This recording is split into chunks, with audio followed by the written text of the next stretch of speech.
Covering Colorado First at 5, and Broncos country is honoring the legacy of owner Pat Bowlen today. Colorado legend lost his battle with Alzheimer's last night. Surrounded by his family, Bowlen died at home. He was 75 years old. Today, Broncos fans from Colorado and across the nation are celebrating the man who helped build the team they are proud to support. And athletes are remembering the man who gave them a chance at playing the game they love. Our Michael Spencer is live at Broncos headquarters tonight. Michael? Well, Kelly and Dom, Pat Bowlen being remembered as an owner who cared about winning, who cared about his players, and who cared about his community. And he's also being remembered as a man who left a lasting impact, not just on the Denver Broncos and the state of Colorado, but on the entire sport of football.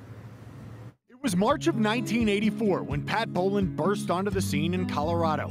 He was just 40 years old and had just bought the majority stake in the Denver Broncos. If I had my choice of any of the 28 teams in the NFL, it'd be Denver every time. With a determined new owner, a respected head coach, and a hotshot young quarterback by the name of John Elway, Pat Bowlen's Broncos were about to take off.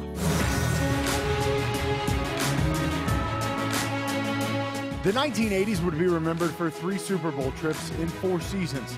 The Broncos were clearly among the NFL's elite, just not yet a champion.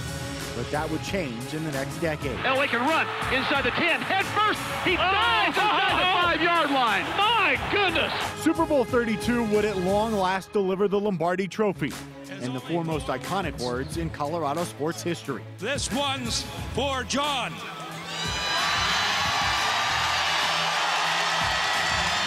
Bowlen's Broncos were the toast of the NFL. A season later, they would do it again.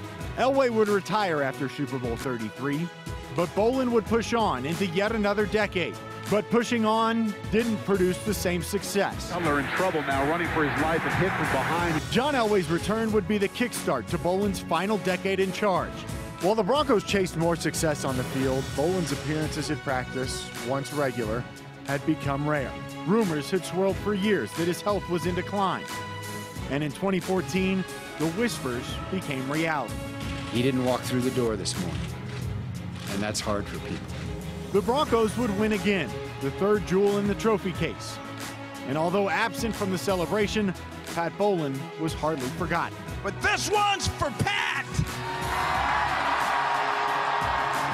Then, 3 years after his team brought home a 3rd title, Pat Bowlen and his family would get the knock they'd been waiting for. We are honored to tell you that your father is going to live in Canton, Ohio as an enshrinee there forever, okay? Bowlen, like his football team, grew to legendary status. His arrival so many years ago transformed not just a franchise, but a community. His impact, his legacy will live on from Canton, Ohio to Colorado to all of Broncos country. And of course, Pat Bowlen going to be officially enshrined into the Pro Football Hall of Fame the first weekend in August in Canton, Ohio. Now, we heard from several players today reacting to the news of Pat's passing. Our Jamie